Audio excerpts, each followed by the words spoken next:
Okay, so I am back here in Gainesville at the Square, and one restaurant that has come here back in 2003 and has really built a name for itself is Cotto. These guys are bringing authentic Italian food to the Gainesville area, and I am excited to try their food. Now, the place I was at before, if you've watched our videos before, you've seen that we were at Loretta's Kitchen, and even the owner there said great things about them, told us some things to try, and we are gonna try those things at Cotto as we get here. So stick around as we jump into our next video, which is Cotto Modern Italian Kitchen.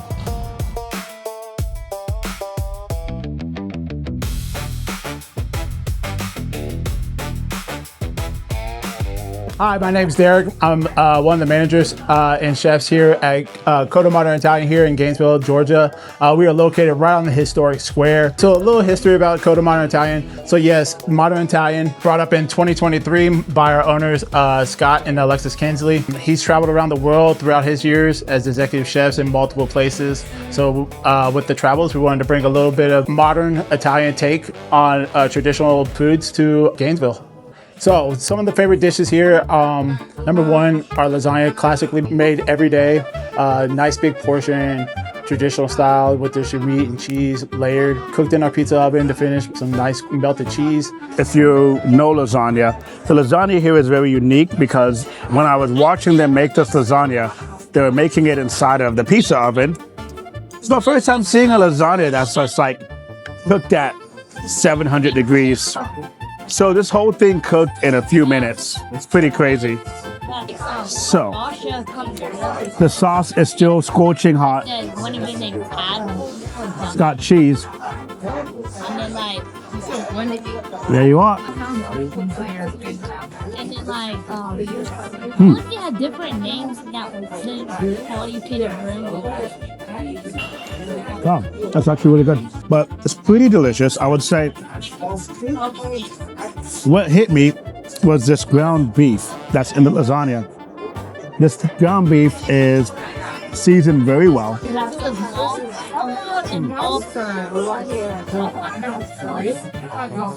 Wow. And the cheese really helps. The saltiness of the cheese, blending in with the ground beef and the pasta, everything's just married together in heaven. It's delicious. It's a really delicious lasagna. Now, you can see the size of this thing. I mean, I would get this dish and I'd probably only be able to eat half of this unless I'm sharing it with someone. So it's a really hefty, really hearty dish. And something that unless you have an amazing appetite, you're probably going to take this home and eat it for lunch the next day. Because I'm definitely gonna do that. The other one's gonna be our gnocchi with our shrimp. Nice, creamy, traditional Italian dish. You can see the gnocchi. I got the shrimp. I got the gnocchi. Let's grab some of these vegetables too.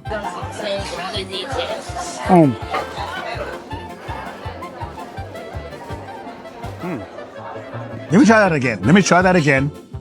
The vegetables in this dish is funny because they cut through everything. It seemed like a healthy dish, and I'm eating it like, why does it taste so refreshing?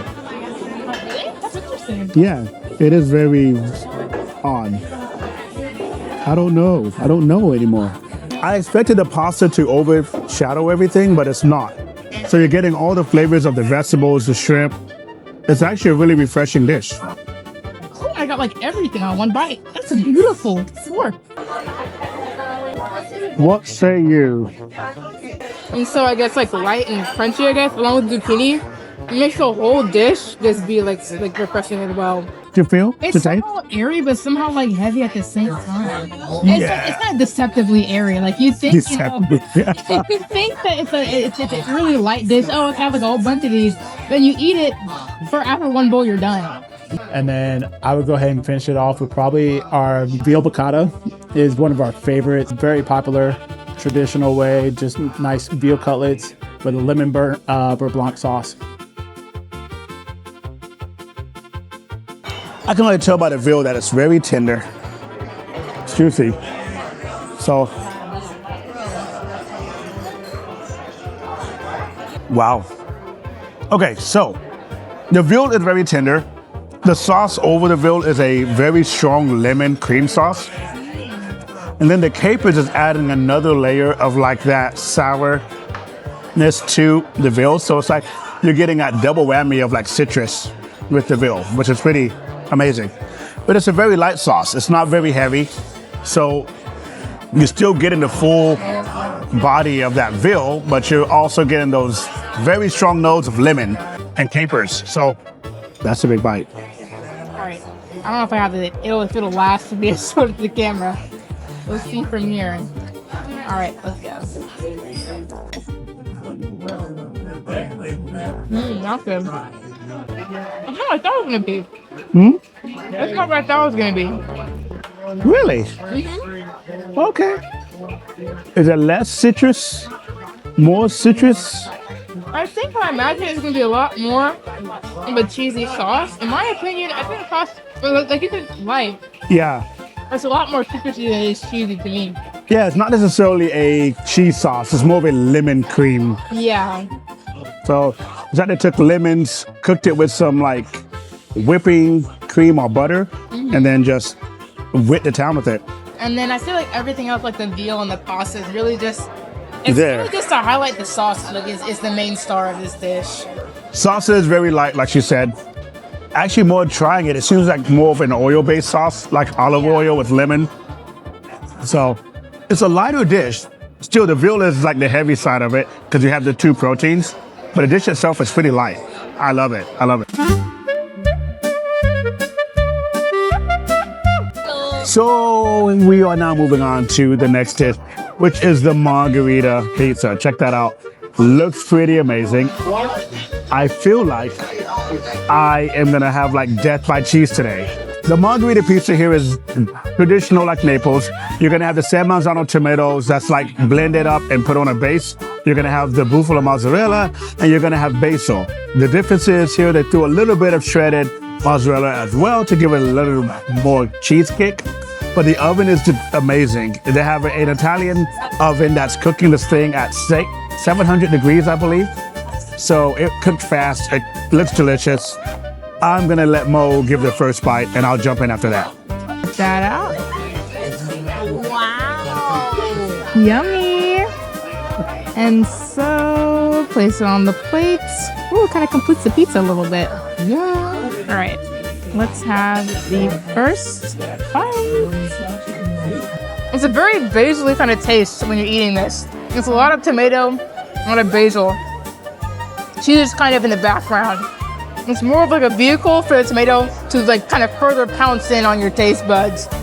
It's a very, very margherita-ish dish, which obviously it is, but like you can really, really taste the tomato. It's very strong in this. Let's try the crust. Like you are so eagerly waiting for it. Yes, the crust bite. To me, that's like 90% of the pizza is the crust. Anyone can throw sauce and cheese over the top, but the crust is where magic happens. The crust has a kind of light, toast on the top. When you bite into it, it's super soft in the middle and super doughy. Honestly, really delicious. A little bit of saltiness, a little bit of burntness, obviously, if it's been in the oven. But personally, I like the burnt bit, so I love this pizza a lot. Really good. Nice. So this is the bruschetta. It's got stracciatella cheese, which coats it's on a lightly toasted baguette with balsamic glaze. It's topped with sun-dried tomatoes, and it's got micro greens, micro herbs on there. It has a really kind of sweet taste to it, thanks to the sun-dried tomatoes. I think that the cheese also it pairs well with the tomatoes a lot, and I think the micro greens create a really nice freshness. But I think the whole thing is just really delectable, you know? The Fritto Misto means it's going to be a calamari with like fried squid. It has some fried bell peppers. It has a few calamari things. I believe this is squash? Oh, zucchini. Zucchini. We're good. So I'm going to go ahead and lemon it first. So here we go. Look at that. The lemon action. You like lemon? Doesn't matter now. it doesn't matter. I do like lemon. Thank you. If you said no, it'd be like too late. Okay, so white sauce or red sauce? Which one should I do first? Yeah, dude, that should be red sauce. Right. Fine. Okay, we'll do marinara first. So, dipping action. Oh, wow. You're right, it does melt. Wow. It does melt in your mouth. It literally does melt in your mouth. You can't tell in my body. Yep. All right. I'm going to try it with the white sauce here.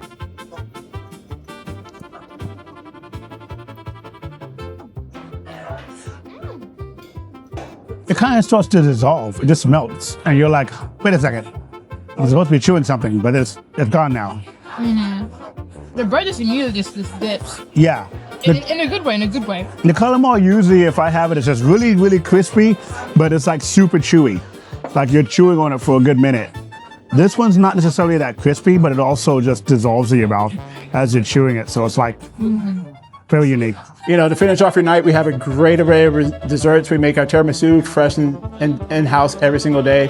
Traditional, classic, ladyfingers soaked in espresso with some mascarpone. We also have a great chocolate dessert, flourless lava cake with a salted caramel gelato put on top of that. Fan favorite. So what I have here is the chocolate torch, which is torte. The chocolate torch. And it's the restaurant's take on a lava cake.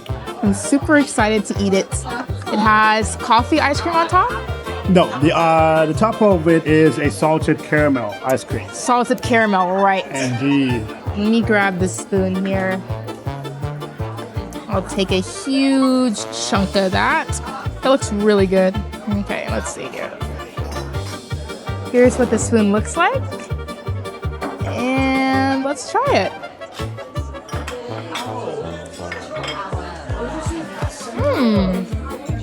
Is it molten inside? Yeah, the inside's surprisingly really warm.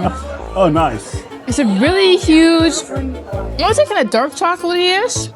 So it's rich. Definitely very rich. The chocolate's a little overpowering, so that I feel like the ice cream, I guess, it really softens the blow. It does, because the chocolate is, like you said, is very, very rich. It's really, really dark.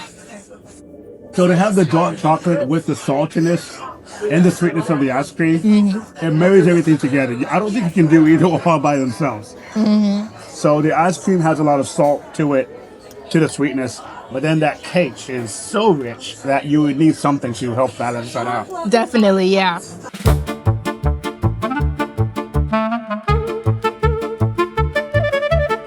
Tiramisu, guys, here it is. Now, you can't have an Italian experience without a tiramisu. No, you can't. So, here's what I'm gonna do. I'm gonna cut this here. Yes, eat your heart out. And here we go.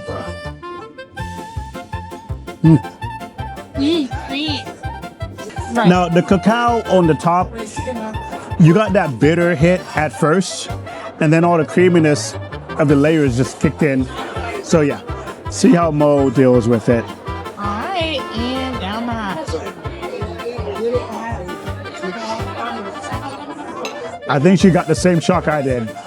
That first hit is like all the cacao on the top, the cacao is like, it hits you, it brings that bitterness in, and then everything else blends in afterwards. Definitely. So first you're like, whoa, and you're like, oh, okay. Yeah, like everything, like all the creams on the inside, like all the white layers kind of coming at the very end. And they just clean up your palate. It actually, it gives like a really nice, refreshing taste in your mouth after you're done. And then for a nice little drink at the end of the night, everybody in town speaks about our freaking espresso martinis, man. That's the way to go. Finish your night off great. Yeah, so a couple of things besides just coming in and having a great meal with us and drinks. We also do a wine tasting with a bunch of wineries all over Italy. We pair it with the foods. We actually have one coming up this month, July 21st on Tuesday, and we're going to be going around doing a sun-kissed with Southern Italy. So Southern wine, Southern foods of Italy. Love for you to come out. We are open 7 days a week with brunch on Saturday and Sunday from 12 to 4. We close at 10 o'clock And then during the weekdays, we are open at 4 o'clock, ready to take care of everybody.